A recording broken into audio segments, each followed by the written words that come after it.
بسم اللہ الرحمن الرحیم۔ السلام علیکم۔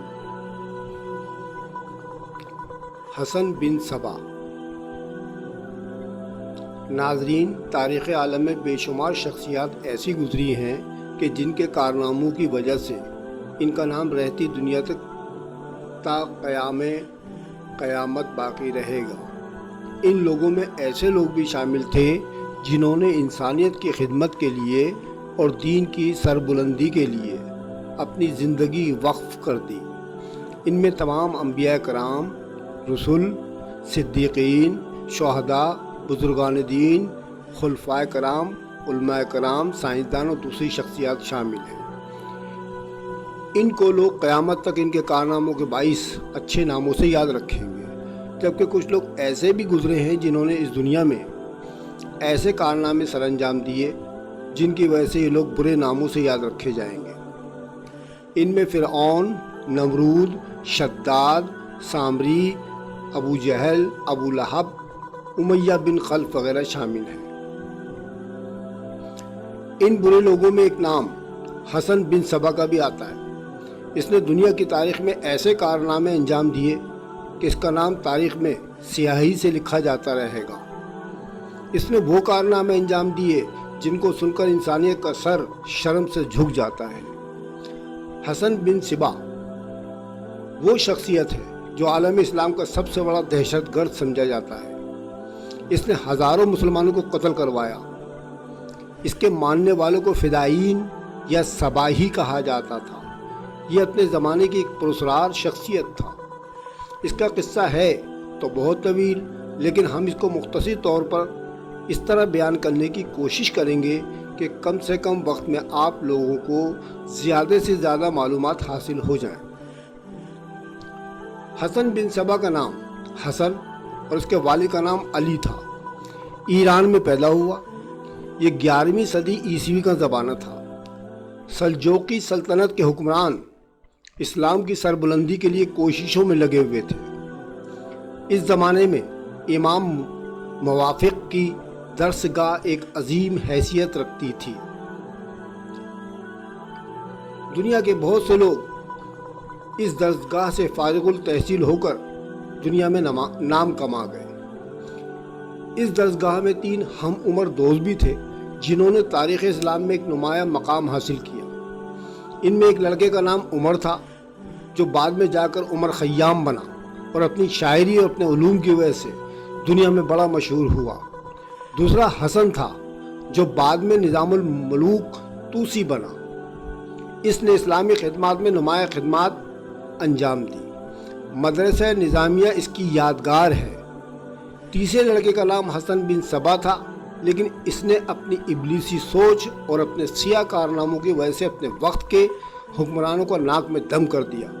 یہ وہ کردار تھا جو اپنے چند ساتھیوں کے ساتھ تھا، لیکن وقت کے بادشاہ بھی اس پر ہاتھ ڈالنے سے ڈرتے تھے، اور جو حکمران اس کے خلاف کارروائی کا ارادہ کرتا اس کو بے دردی سے قتل کر دیا جاتا۔ حسن بن صبا نے 17 سال کی عمر تک بہت سے علوم حاصل کر لیے۔ وہ ہپناٹزم کا بھی بڑا ماہر تھا۔ اس کا تعلق شیعہ خاندان سے تھا، لیکن وہ اپنے آپ کو سنی کہلواتا رہا۔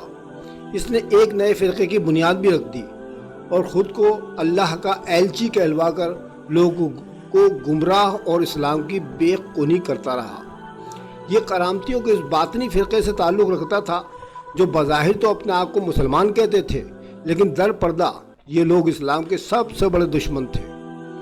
اس باطنی فرقے کے رہنماؤں نے اپنے معتقدین کو جن عقائد اور اعمال کی تعلیم دی تھی وہ بھی بڑے عجیب و غریب تھے۔ ان کی نماز مسلمانوں کی نماز سے بالکل مختلف تھی۔ وہ رمضان کے روزوں کے پابند نہ تھے، بلکہ سال کے خاص مہینوں میں خاص ایام میں وہ لوگ روزے رکھتے تھے۔ شراب ان کے ہاں حلال تھی۔ غسل جنابت کے لیے ان کے ہاں صرف وضو ہی کافی تھا۔ زناکاری اور سیاہ کاری کے انہوں نے نئے طریقے ایجاد کر لیے تھے۔ پہلے یہ لوگ مہدی کہلاتے تھے، لیکن بعد میں انہوں نے اپنے آپ کو قائم بالحق کا نام دے کر پیغمبری اور امامت کا بھی دعویٰ کر ڈالا۔ سیاسی اغراض کے لیے قتل و غارت گری اور خون ریزی کرنا ان کے ہاں گناہ نہ سمجھا جاتا تھا۔ حسن بن صبا بھی اسی باطنی فرقے کا رہنما تھا۔ یہ حضرت امام غزالی رحمۃ اللہ علیہ کا ہم عصر اور مشہور ایرانی وزیر نظام الملک طوسی اور حکیم عمر خیام کا ہم مکتب تھا۔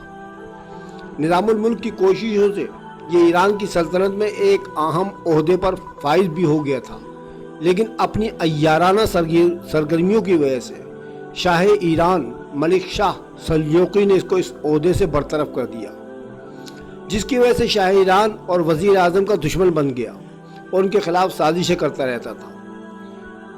اس نے مشہور قلعہ الموت، جس کے آثار آج بھی ایران میں موجود ہیں، اس میں رہائش اختیار کی اور 35 سال تک اس قلعے میں رہا اور وہاں بیٹھ کر حکومت کرتا رہا، اور آخرکار اسی قلعے میں ایک طویل عمر یعنی 90 سال کی عمر میں اس دنیا سے واصل جہنم ہوا۔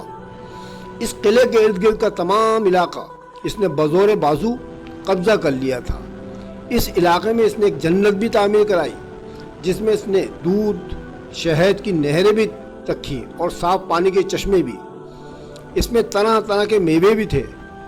اس کو دیکھ کر انسان اپنے آپ کو جنت میں محسوس کرتا تھا۔ اس نے دنیا کی خوبصورت ترین بدکار لڑکیوں کو اس جنت میں رکھا تھا، جن کو جنت کی حوریں کہا جاتا تھا۔ یہ جنت اس قدر خوبصورت اور دل فریب تھی کہ جو بھی یہاں آتا تھا اس کا دل یہاں سے نکلنے کو نہ چاہتا تھا۔ یہاں کوئی فکر و فاقہ نہ تھا، خوب شراب و شباب کی محفلیں برپا ہوتی تھیں، عیش و نشاط کی زندگی تھی۔ اس کی کامیابی کی سب سے بڑی وجہ اس کے فدائین تھے، جو اس کے ایک اشارے پر اپنے آپ کو مار لیا کرتے تھے۔ خودکش حملے شاید اسی دور کی پیداوار ہیں۔ اس کے فدائین حشیشی بھی کہلاتے تھے، کیونکہ وہ لوگ حشیش، جس کو بھنگ بھی کہا جاتا ہے، اس کا نشہ کرتے تھے۔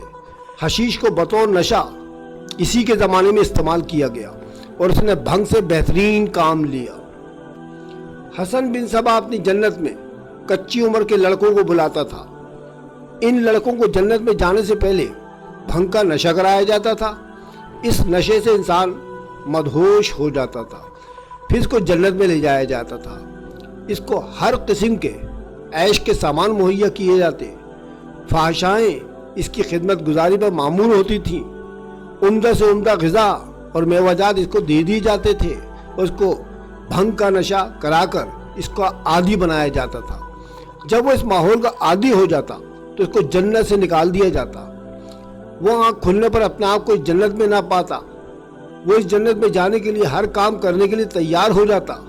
اس کو ہپناٹزم کیا جاتا اور اسے حزب منشا، بڑے بڑے بادشاہوں، وزیروں، سپہ سالاروں وغیرہ کے قتل کرائے جاتے تھے، اور اس کے ذہن میں یہ بات بٹھا دی جاتی تھی کہ کسی بھی شخص کو قتل کرنے کے بعد اگر وہ اپنے آپ کو بھی مار لے گا تو سیدھا اللہ تعالیٰ کی جنت میں چلا جائے گا۔ یہ فدائین تھے کون؟ اس کا اندازہ اس واقعے سے لگایا جا سکتا ہے کہ سلجوقی سلطان ملک شاہ نے اس فتنے کو دبانے کے لیے اپنا ایک ایلچی حسن بن صبا کے پاس بھیجا۔ ایلچی نے سلطان کا پیغام اس کو پڑھ کر سنایا کہ وہ اپنی فتنہ انگیزیاں ختم کر دے اور خود کو سلطان کے حوالے کر دے، ورنہ اس کے قلعے پر چڑھائی کر دی جائے گی۔ حسن نے اس کے جواب میں کہا کہ وہ کسی کی اطاعت قبول نہیں کرے گا، جس کو جو کرنا ہے وہ کر لے۔ اس نے یہ بھی کہا کہ وزیر اعظم نظام الملک طوسی سے کہنا کہ ادھر کا رخ نہ کرے، ورنہ اس کا انجام بہت برا ہوگا۔ جب ایلچی جانے لگا تو اس نے کہا کہ ذرا ٹھہرو، میں تم کو کچھ دکھانا چاہتا ہوں۔ یہ کہہ کر اس نے چند فدائیوں کو لائن میں کھڑا کر دیا، پھر ایک فدائی کو بلایا اور اس کے ہاتھ میں خنجر دے کر کہا کہ اس خنجر کو اپنے سینے میں اتار لے۔ فدائی نے ایک نعرہ لگایا کہ اے شیخ الجبل، تیرے نام پر، اور خنجر اپنے سینے میں اتار لیا۔ حسن نے دوسرے فدائی کو بلایا اور اس سے کہا کہ بلندی پر جاؤ اور سر کے بل نیچے گر جاؤ۔ وہ فدائی خاموشی سے گیا اور بلندی پر جا کر اس نے نیچے چھلانگ لگا دی اور اس کی گردن ٹوٹ گئی۔ تیسرے فدائی سے حسن نے کہا کہ پانی میں جا کر اپنی جان دے دو۔ وہ فدائی اس کے حکم پر پانی میں اتر گیا اور پانی کی تیز لہروں میں غرق ہو کر مر گیا۔ اس تمام کارروائی کا مقصد یہ تھا کہ حسن کے حکم پر ہر فدائی اپنی جان دے سکتا ہے۔ جب ایلچی سلطان کے پاس گیا تو اس نے تمام واقعہ اس کو سنایا۔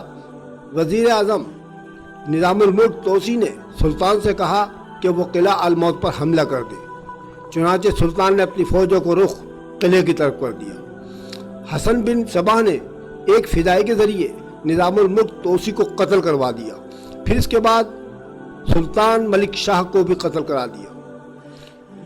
فدائیوں کے قتل کرنے کا طریقہ یہ ہوتا تھا کہ وہ پہلے جا کر ماحول کو سازگار بناتے تھے، پھر مطلوبہ شخص کو قتل کر کے یہ بلند نعرہ لگاتا ہوا کہ یا امام الجبل حسن بن صبا، تیرے نام پر تیری جنت سے اللہ کی جنت میں جا رہا ہوں کہہ کر خنجر اپنے سینے میں اتار لیا کرتا تھا۔ اس طریقے سے ہی حسن بن صبا نے اپنے علماء کرام اور بڑی بڑی شخصیتوں کو قتل کروایا۔ بعد میں یہ فدائین کرائے کے قاتل بن گئے اور صلیبی جنگوں میں عیسائیوں کے کہنے پر انہوں نے سلطان صلاح الدین ایوبی پر 3 بار قاتلانہ حملے کیے، لیکن اللہ تعالیٰ نے سلطان صلاح الدین ایوبی کو محفوظ رکھا اور وہ ان حملوں میں بچ گیا۔ ناظرین، یہ بات تو طے ہے کہ عروج و زوال تو سب کے مقدر میں ہے۔ اللہ تعالیٰ ہر ظالم کی رسی دراز تو کرتا ہے، لیکن پھر ایک ہی جھٹکے میں سب کچھ ختم کر دیتا ہے۔ بس اسی طرح حسن بن صبا اور اس کے مریدوں کو انجام ہوا یہ کہ چنگیز خان کے پوتے کو قتل کرنے کے لیے ایک فدائی آیا۔ اس نے حملہ کرنا چاہا لیکن منگو خان اس کے حملے سے بچ گیا۔ اس فدائی کو گرفتار کر لیا گیا۔ معلومات حاصل کرنے کے بعد منگو خان نے اپنے بھائی ہلاکو خان کو تمام حالات بتائے، جس پر ہلاکو خان نے قلعہ الموت پر حملہ کر دیا۔ اس وقت تک حسن بن صبا مر چکا تھا۔ ہلاکو خان نے اپنی فوج کی مدد سے اس قلعے کی اینٹ سے اینٹ بجا دی اور حسن بن صبا کے پورے خاندان کو ہزاروں فدائیوں سمیت جہنم واصل کیا۔ اس نے عورتوں تک کو نہ چھوڑا۔ اس طرح یہ فتنہ اس دنیا سے ختم ہوا۔ آخر میں اللہ تعالیٰ سے دعا ہے کہ وہ ہمیں ظلم و ستم کی داستانیں رقم کرنے اور لوگوں پر ظلم ستم کرنے سے بچنے کی توفیق عطا فرمائے۔ آمین ثم آمین۔ اللہ تعالیٰ آپ کا حامی و ناصر ہو۔ خدا حافظ۔